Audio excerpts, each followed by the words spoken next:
যুক্তরাজ্যের দুর্নীতি বিরোধী মন্ত্রী টিউলিপ সিদ্দিক অবশেষে আসামি হলেন বাংলাদেশের দুর্নীতি মামলায়। সোমবার টিউলিপ ছাড়াও তার মা শেখ রেহানা, খালা শেখ হাসিনা, ভাই ববি এবং বোন আজমিনা সহ রাজুকের বিভিন্ন পর্যায়ের কর্মকর্তাদের আসামি করে পৃথক ৩টি মামলা করেছে দুদক। এটি ব্রিটিশ কোনো মন্ত্রীর বিরুদ্ধে বাংলাদেশ থেকে করা প্রথম দুর্নীতি মামলা। Tulip Rizwana Siddique British parliament labour পার্টির এই সদস্য, যুক্তরাজ্যের দুর্নীতিবিরোধী মন্ত্রী। সোমবার শেখ রেহানার কন্যা ব্রিটিশ মন্ত্রী টিউলিপের বিরুদ্ধে মামলা করেছে বাংলাদেশের দুর্নীতি দমন কমিশন দুদক। পূর্বাচল নিউ টাউনের প্লট বরাদ্দে ক্ষমতার অপব্যবহার ও অনিয়মের অভিযোগে ৩টি মামলা করেছে সংস্থাটি। আর ৩ মামলাতেই আসামি করা হয়েছে টিউলিপকে।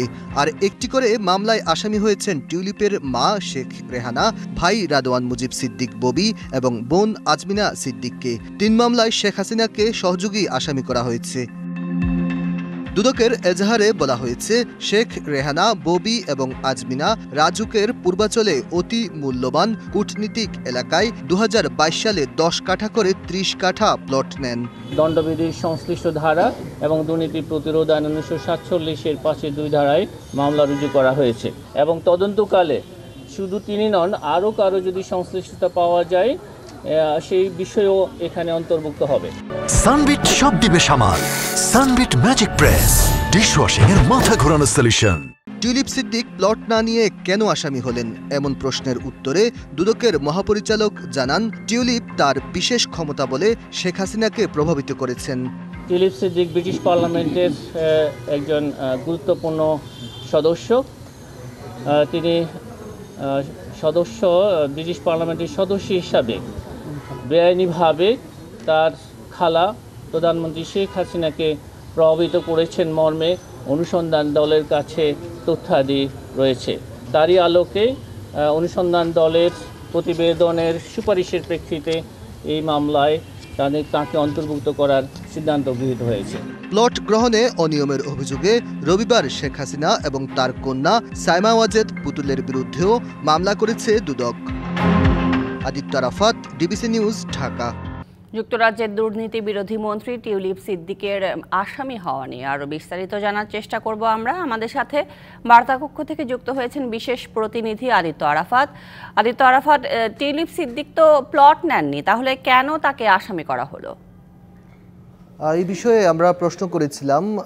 আজকে দুর্নীতি দমন কমিশনের মহাপরিচালকের সঙ্গে কথা হয়েছিল, তাকে আমরা প্রশ্ন করেছিলাম। তিনি জানিয়েছেন যে যুক্তরাজ্যের যে মন্ত্রী টিউলিপ সিদ্দিক, তিনি যখন ব্রিটিশ পার্লামেন্টারি সদস্য ছিলেন তখন তিনি তার খালা সাবেক প্রধানমন্ত্রী শেখ হাসিনাকে প্রভাবিত করেছেন এবং অর্থাৎ এখানে সরাসরি টিউলিপ সিদ্দিক রাজুকের যে ৬০ কাঠা প্লট রাজুকের পূর্বাচলের ডিপ্লোম্যাটিক জোনে, সেখানে টিউলিপ সিদ্দিক প্লট নেননি, কিন্তু তার পরিবারের সদস্যরা যে প্লট বরাদ্দ নিয়েছেন, সাবেক প্রধানমন্ত্রী শেখ হাসিনা যখন ক্ষমতায় ছিলেন তখন যে প্লট বরাদ্দ নিয়েছেন, তখন টিউলিপ সিদ্দিক তার খালাকে প্রভাবিত করেছিলেন এবং সেই কারণে তাকে মামলায় আসামি করা হয়েছে।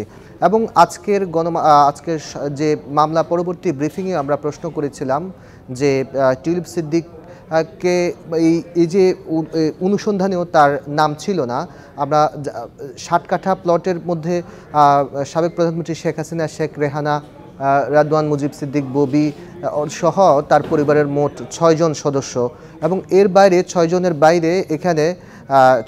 বাইরে এখানে প্লট না নিয়েও এখানে টিউলিপ সিদ্দিককে আসামি করা হয়েছে এবং এটি তড়িঘড়ি করে করা হলো কিনা সেই প্রশ্নটি করা হয়েছিল। কারণ আমরা বলেছিলাম যে ২৬শে ডিসেম্বর, গত মাসের ২৬শে ডিসেম্বর এই ইনকোয়ারি শুরু হয়েছিল এবং এই ইনকোয়ারি শুরু হওয়ার অর্থাৎ অনুসন্ধান শুরু হওয়ার আর কয়েকদিনের মধ্যে এখানে মামলা দায়ের করা হয়েছে এবং যিনি প্লট নেননি তাকেও আসামি করা হয়েছে এবং দুদক বলছে যে তাদের কাছে যৌক্তিকভাবে তাদের তথ্য ছিল এবং অনুসন্ধানের তথ্য থাকার কারণে তাকে আসামি করা হয়েছে। একদম পরিষ্কার। আদিত্য, আরেকটি জিনিস, যেহেতু টিউলিপ সিদ্দিক যুক্তরাজ্যের মন্ত্রী, সেই হিসেবে মামলার কার্যক্রম এখন কিভাবে আগাবে? এই ক্ষেত্রে আসলে দুদক বলছে যে তাদের কার্যক্রমে কোনো ব্যাঘাত ঘটবে না। দুর্নীতি দমন কমিশনের যে অনুসন্ধানের পরে তারা যেহেতু মামলা করেছে, মামলা পরবর্তী তদন্ত কার্যক্রম চলবে এবং এই তদন্তের অংশ হিসেবে কোনো যদি তথ্য প্রমাণ দরকার হয়, কোনো নথির দরকার হয় বা তদন্ত কাজে যদি আরও অধিকতর কোনো কিছুর নথি তদন্ত সংশ্লিষ্ট কোনো কিছুর দরকার হয়, তাহলে তারা যুক্তরাজ্য সরকারের কাছে তারা দুর্নীতি দমন কমিশনের প্রধান কার্যালয় থেকে তারা নথিপত্র চাইবে এবং তারা সরকারি যে প্রক্রিয়া রয়েছে সে প্রক্রিয়া মেনটেন করে তারা নথিপত্র চাইবে। এবং আমি যেটি জানতে পেরেছি যে একটি দায়িত্বশীল সূত্র জানিয়েছে, গুরুত্বপূর্ণ বিষয়টি আপনাকে জানিয়ে রাখি যে একটি দায়িত্বশীল সূত্র জানিয়েছে তারা এই মামলাটির নথিও খুব শিগগিরই তারা যুক্তরাজ্য সরকারের কাছেও পাঠাবে। জি, একদম পরিষ্কার আদিত্য আরাফাত, ধন্যবাদ আপনাকে যুক্ত হবার জন্য।